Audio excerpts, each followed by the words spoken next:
बहुत पुरानी बात है। किसी गांव में एक निर्धन ब्राह्मण अपनी पत्नी के साथ बहुत तंगहाली में रह रहा था। दोनों घर घर जाकर भिक्षा मांगते, तब कहीं उन्हें 2 जून की रोटी नसीब होती थी।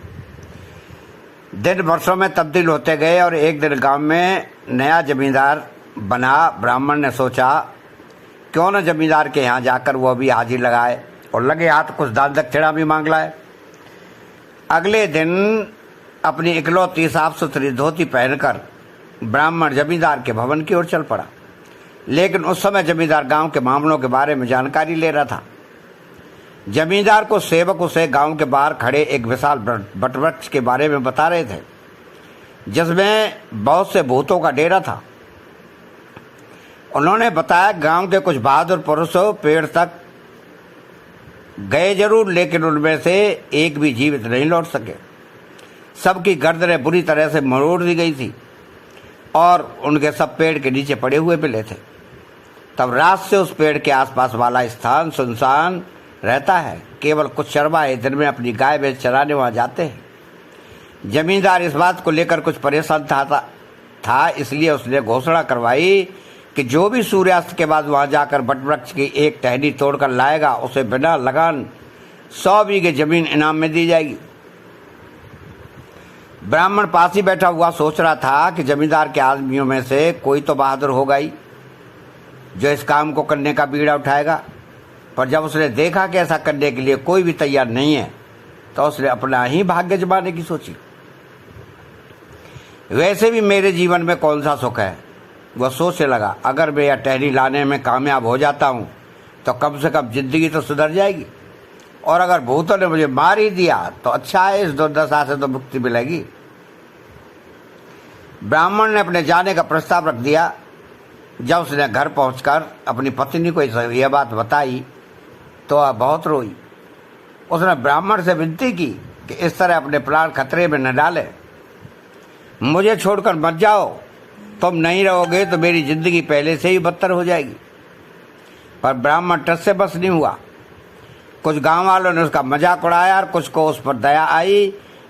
अब भी समय है, चाहो तो अपना इरादा बदल दो, वरना ऐसे अपना आखिरी दिन ही समझो। लोगों ने उसे समझाया, पर ब्राह्मण बड़ा दृढ़ निश्चयी आदमी था। घंटे भर बाद जैसे ही सूरज ढला, वो पेड़ की ओर चल पड़ा। ज्यों ज्यों ब्राह्मण भुता पेड़ के नजदीक जा रहा था, त्यों तो उसका कलेजा मुंह को आ रहा था। कांपते हुए वह एक बकुल वृक्ष के नीचे रुका, जो वटवृक्ष से सब 10 कदम ही दूर था। वल के पेड़ पर एक ब्रह्मदैत्य का वास था। ब्रह्मदैत्य उस गरीब कमजोर ब्राह्मण का हौसला देखकर बहुत प्रभावित हुआ। ए ब्राह्मण, क्या तुम्हें डर लग रहा है? बोलो क्या चाहते हो, मैं तुम्हारी सहायता करूंगा, ब्रह्मदैत्य ने पूछा। ब्राह्मण मारे डर के कांपता हुआ बड़ी मुश्किल से फुसफुसाया, हे पुण्यात्मा, मैं जमींदार को दिखाने के लिए इस वटवृक्ष के पेड़ से एक टहनी तोड़ने आया हूँ। मैं बहुत गरीब हूँ। यदि मैं यह कार्य कर पाया तो मुझे 100 बीघा जमीन बिना लगान दिए इनाम में मिल जाएगी। पर मुझे वहाँ जाने से बहुत डर लग रहा है। अगर तुम मेरी मदद करो तो मैं आजीवन तुम्हारा ऋणी रहूंगा। ब्रह्मदैत्य ने हामी भरते हुए कहा, चलो मेरे साथ, मैं तुम्हें वटवृक्ष तक ले चलता हूँ। ब्राह्मण की तो जान में जान आ गई। वह ब्रह्मदैत्य की शक्ति से भलीभांति परिचित था। उसने अपना सिर ऊंचा उठाया और ब्रह्मदैत्य के संग वहां पहुंचकर अपनी आरी बाहर निकाल ली। तभी 100 से भी ज्यादा भूत जाने कहां से बाहर निकल आए और ब्रह्मदैत्य ने उनसे बीच में ही रोक लिया और उनसे कहा कि हे ब्राह्मण,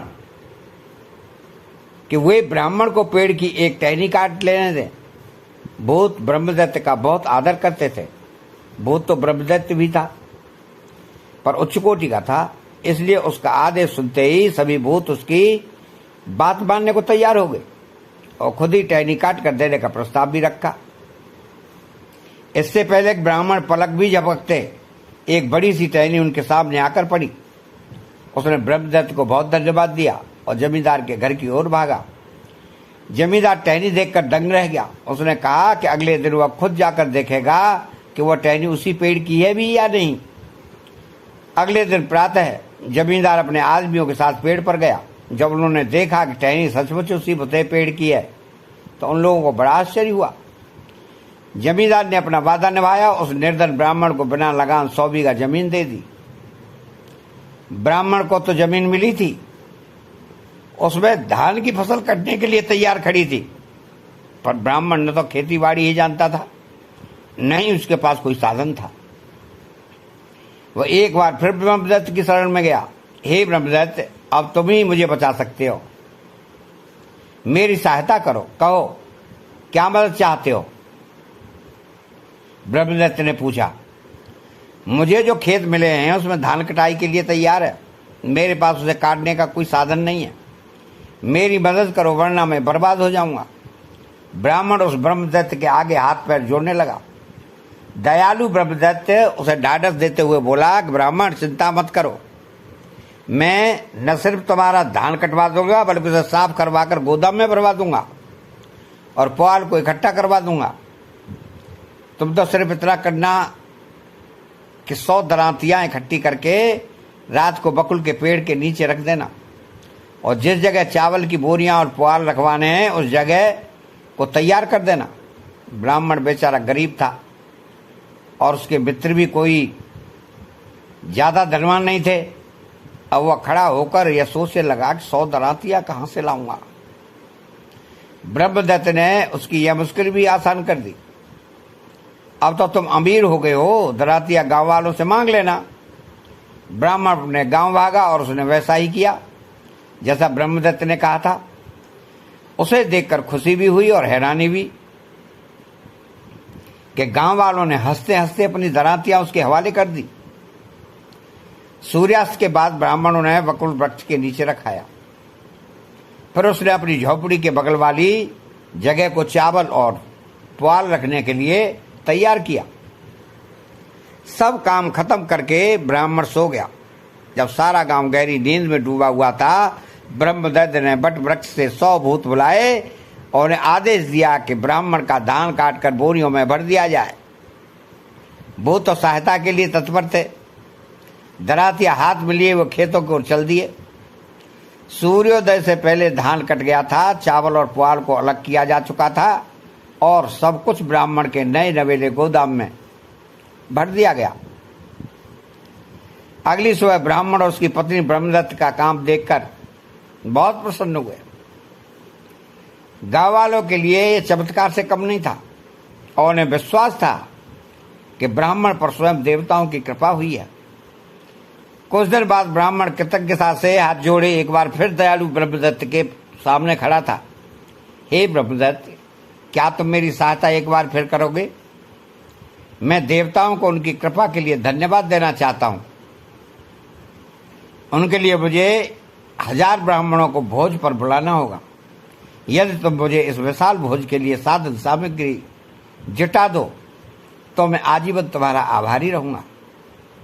ब्रह्मदत्त बहुत ही भले स्वभाव का था। उसने कहा कि तुम्हारी इच्छा जरूर पूरी होगी। तुम मुझे वो स्थान दिखा दो जहां पर मैं साधन सामग्री जमा कर सकूं। ब्राह्मण ने एक कमरा काम चलाऊ गोदाम बनाने के लिए तैयार कर दिया। ब्रह्मभोज में से एक दिन पहले उसने देखा कि कमरा सामग्री से लबालब भरा पड़ा था। 100 डब्बे देसी घी, आटे के विशाल ढेर, तरह तरह के साग सब्जी, करीब 100 डिब्बे चीनी, तकरीबन उतने दूध दही के डब्बे और बाकी सब सामान जो एक भव्य भोज के लिए आवश्यक होता है।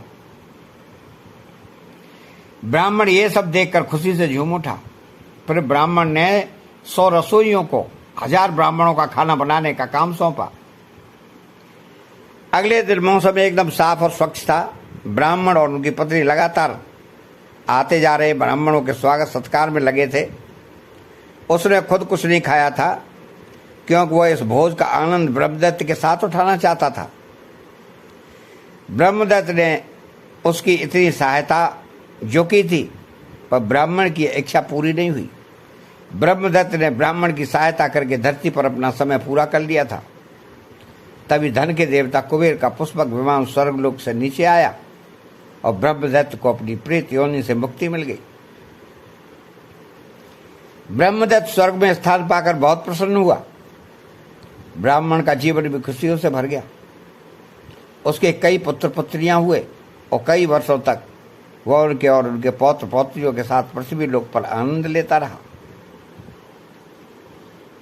अतः चैनल को सब्सक्राइब करें, बेल आइकन घंटी को दबाएं और कमेंट बॉक्स में जय श्री कृष्ण लिखें। बोलो जय श्री कृष्ण।